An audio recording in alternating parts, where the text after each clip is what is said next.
Hey, what's up, guys? We are back, and obviously 20.3 just got announced. It's a repeat. As a lot of you guys know, most of you guys probably did this workout. It was just 2 years ago. Seems like it was just yesterday, but 18.4 was the repeat. No standards changed, nothing, weights, time cap, everything stays the same. But before we get into this, we wanted to remind you guys about our giveaways we're doing. So each week, starting this week, 20.3, 20.4, 20.5, you guys have a chance to win blender bottle full of all kinds of goodies for guessing the right workout, some stuff from Driven Nutrition, some other stuff from us. So make sure you guys submit your guesses for what you think 20.4 will be next week, and then 20.5 the following week after that, all right? Now let's get into the nitty-gritty of this 20.3. So that way we can keep this video, podcast, whatever you guys are watching this on, YouTube, Instagram, podcast, like I said, we want to keep this under 10 minutes so that way we can get you guys the best information as fast as possible. You can use it to apply all that content for the workout you guys do. So 9-minute time cap, that's a pretty aggressive time cap. This workout, obviously we've done it before. I did it twice 2 years ago, so I can kind of talk on personal preference, the things I changed, but really this boils down to what is the biggest limitation for you, all right? If you're the type of person that this whole workout looks really good on paper, you do really good with deadlifts all the way up to a 315, 225, or 205, handstand push-ups, handstand walking, all that stuff is just like right in your wheelhouse. Awesome. You guys need to do this like Kristen Holte. Okay, maybe not quite like Kristen Holte unless you're that type of games level athlete, but ideally we need to think about crushing this workout, all right? The biggest thing we want you guys to remember, no matter if you're crushing this workout or if you're just trying to survive through certain pieces, is that the first half of the workout is only half of the workout, all right? If you're planning on getting into that second set of 21-15-9 of the heavier deadlifts and now the handstand walking, all right, the first piece is just the first piece. We can't almost treat the 21-15-9 like it is the only workout we're doing, right? Unless we know that we can't deadlift 315 and we can't handstand walk. Then it is the 21-15-9, the first piece, the Diane, is going to be as fast as possible. But if not, assume that that first part is literally just the first part. Don't come out super fast, super hot on the first part where you can't recover or you aren't able to kick up on your hands, you aren't able to lift that newly heavier weight, all right? So something to think about there is the first half is literally just the first half. And obviously, if you're planning on finishing it or getting as close to finishing it as possible, you probably need to leave more time for that second 21-15-9, all right? I think that's the boat that most of us are going to probably be in. But a lot of this comes down to limitations, and limitations on the deadlift, the handstand push-up, or the handstand walk. So the movements themselves. Now, let's take the deadlift, for example, first.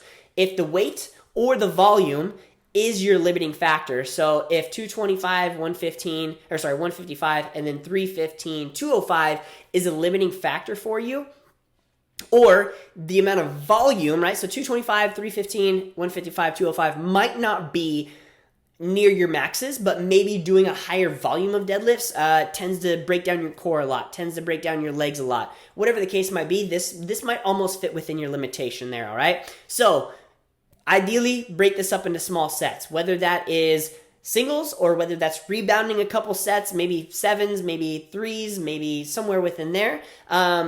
Something to think about is the effective singles versus the effects of rebounding or consecutive reps, all right? Now, with singles, it's probably not going to tax you as much because you're not doing that whole eccentric phase, all right? But what that allows for is more time for you to start resting more in between each rep. And then also just the setup, you guys having to get back down, brace, get tight before you lift each rep, that also might eat into your total time that you're trying to spend on the deadlifts.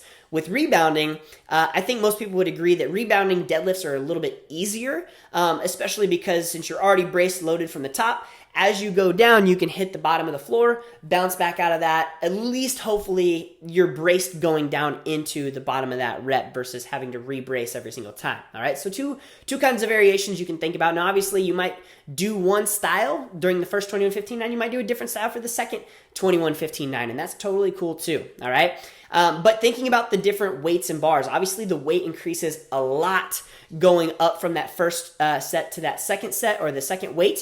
So think about this. If you're planning on getting into the second one, you need to be able to save a little bit of energy for that heavier bar, right? That jump from 225 to 315 or 155 to 205. That's a big jump. And especially after 45 total reps, it's going to feel like a big jump as well. So if your max is, let's say, below that top end weight, that 315, below that 205, your goal is to get through each set of deadlifts as fast as possible, because those are the tie break times. After every set of deadlifts, so after your 21, after your 15, after your 9, your judge is supposed to write down your time. That's your tie break time. So ideally, you want to get through that 21, 15, 9 as fast as possible, knowing that we might not get one rep at 315 or 205. And that might happen, right? But at least we don't want to bottleneck with that end score and then have a slow tie break time too, all right? If we know we're not going to be able to lift that heavier weight, then we need to be able to get through that first part as fast as possible so we have the best tie break time there is, all right?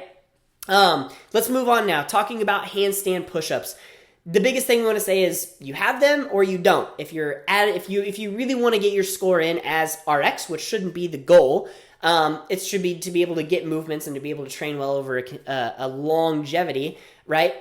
But if, let's say, you're going for the best RX score you can and you don't have those, great. Okay, you did 21 deadlifts, you might do a couple handstand push-ups, or maybe your first one, that's awesome too. But also, don't use that as a training session, right?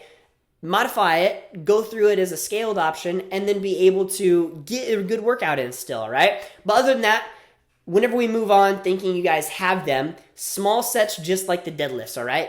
The handstand push-ups, 45 of those, we obviously, for a lot of us, that's going to be a lot of them. Whether we do them strict, whether we do kipping, which we're going to talk about in a second, small sets, so that way you can use the 45 handstand push-ups almost as like a warm-up to be able to get you guys into that handstand walk and be able to feel really good in that overhead position. All right, so smaller sets, probably the way to go, especially from the get-go. Never really push to fatigue in the handstand push-ups until you guys get to the later part of the workout. So if you're planning on, if you know you can't handstand walk, and so you know you're going to be doing 45 handstand push-ups, and that's it for your handstand push-ups, obviously that second half of 15 and especially 9, you guys should be pushing that fatigue threshold and getting to that point where you almost redline per se, all right? But really, you don't want to do that until you get either to the end or close to the 9-minute cap, or until you know you're at about the end of your potential for your inverted pressing, whether that's handstand push-ups or handstand walking, all right?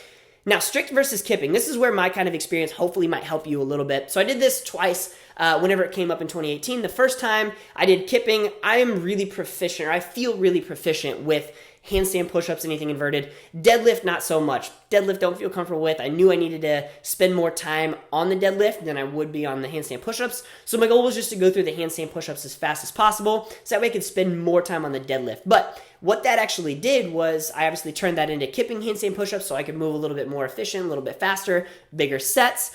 But what that did was it taxed my core a lot.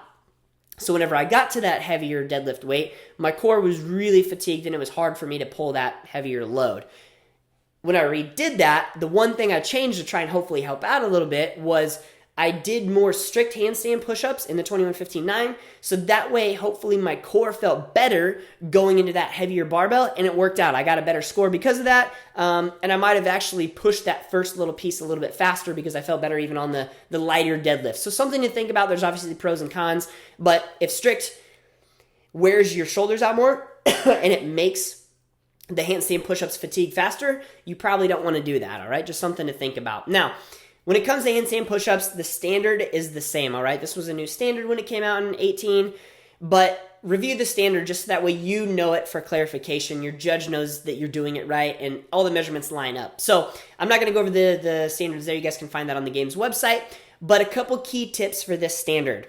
Biggest thing, stay as close and as narrow as possible. So not only hands, we need to work on bringing them in a little bit closer, being more stacked because it gets you taller, right? But we also need to think about keeping your feet together. If you're kicking up and your feet are doing the YMCA up here, right, you have to now get your legs higher to be able to break that point that's over the line. So hands need to be a little bit closer. Body probably needs to be a little bit closer to the wall. Feet need to be a little bit closer. So just think more of a tight position to keep you guys from riding that standard line and then getting no reps and then you're wasting energy, right? We want to think about being as close as possible so that way we can be as effective as possible.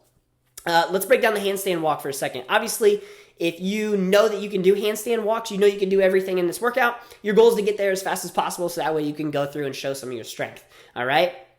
If you know that that handstand push-up is almost also your limiter, like you can do deadlifts, you can do handstand push-ups, but just handstand walking is the limiter, we still want to get there as fast as possible so that way now we have the ability to showcase, the ability to take more time and maybe not try and go for a full 25-foot handstand walk, but maybe we just do 5 feet at a time, 10 feet at a time. Something that's manageable, but something that also gets us some points on the board in that direction, all right? Like I said before about handstand push-ups and core fatigue, the same thing can be applied. By the time we get to your first set of handstand walking, right, your core is really going to be fatigued because now we've done 21 deadlifts at a heavier load. So don't let that core bracing, right, don't kick up overhead and then let that back round out so much that you only go falling forward or you can't actually get up over your feet to walk. We want to think about your core bracing position, which a lot of us just worked on. If you guys do compete or our gym programming, we just worked on this, speak of the devil, but we want to keep you guys thinking about your core staying as upright as possible, but obviously having that little bit of forward lean to keep you carrying forward under your hands, all right? So your limitation probably falls under one of those 3 categories. Hopefully we gave you guys some tips on that. Now some overall tips to think about while you're going through this workout, no matter where your limitation is. Maybe your limitation fits in a couple of those different categories. That's fine too. But keep an eye on the clock. 9 minutes is not a lot of time, but it's enough for us to get as far as possible in this workout, but we just don't want to look up and see 8:30 and only have 30 seconds left to be able to crush this workout, right? We need to be able to push a little bit more, obviously, as we get closer and closer to that end goal or that end time cap. Use your strengths where they are. So if handstand push-ups is your jam, you feel like a stud at these things, speed up that part so that way you have more time for the deadlifts. Maybe that's the first set of deadlifts. Maybe that's to have more time in the second set of deadlifts. Either way, when you're on your hands, you're going a little bit faster there to save more time for the barbell. If the deadlift is your jam, go a little bit harder there. Maybe it's a few more reps unbroken. Maybe it's doing faster singles versus like putting more rest between your breaks. Whatever that looks like for you, speed up that area so that way you can have more time on the handstand push-ups, especially handstand walking. Once we get there, obviously we want to be able to do big sets, but if we have to break them up into small sets of 5 or 10 feet, hey, that's still getting points on the board, right? And then secondly, this always tends to happen a little bit where whenever we have a new movement like handstand walk pop in, like we did a couple years ago when this workout came out actually, or handstand push-ups, right, if this is your first time kind of attempting them, what I want to remind you guys of is the definition of insanity, right? And insanity is doing the same thing over and over with no change, right, or with no improvement, but expecting a change. So if this is your first time handstand walking, or if you're proficient at handstand walking, but maybe it doesn't happen for you in this workout, what we don't want to see is you guys kick up and do the same style to try and handstand walk over and over and over again if it's not working, right? Change something up. Maybe you create more arch in your back. Maybe you try to move your hands a little bit faster to keep up with your body pulling you forward. Maybe you try to keep your feet together. Maybe you try to bend them a little bit. Whatever the case might be, right? This is not a technique workout or score. This is based on your score that you actually get for your performance. So it's not based on how it looks, it's based on performance, all right? So try something different if things are not working for you. And just remember, the 9-minute cap is going to be kind of aggressive. So what we recommend is probably giving about 3 minutes or so, you give or take a little bit there, depending on how those movements feel, to get through the first 21-15-9. So that way it leaves you with 6 minutes, double the amount of time to get through the second set of 21-15-9. All right, this one's a doozy. I know for those of you guys, especially some of our athletes who have done this workout before in 2018, and maybe it was a really good workout for you. Maybe it's your first time getting handstand push-ups. Maybe it's your first time getting a handstand walk. Go and crush this one. Show yourself, doesn't matter competition-wise, but show yourself that you guys have improved, that you've done better on handstand push-ups. You've worked on them for 2 years. Your handstand walking, you can now do that stuff. Or maybe you've gotten stronger for the deadlifts. Whatever we want to see you guys crush it. Make sure you tag us, and also make sure to look out for 20.4's prediction. Here we go, guys. 20.4 coming up.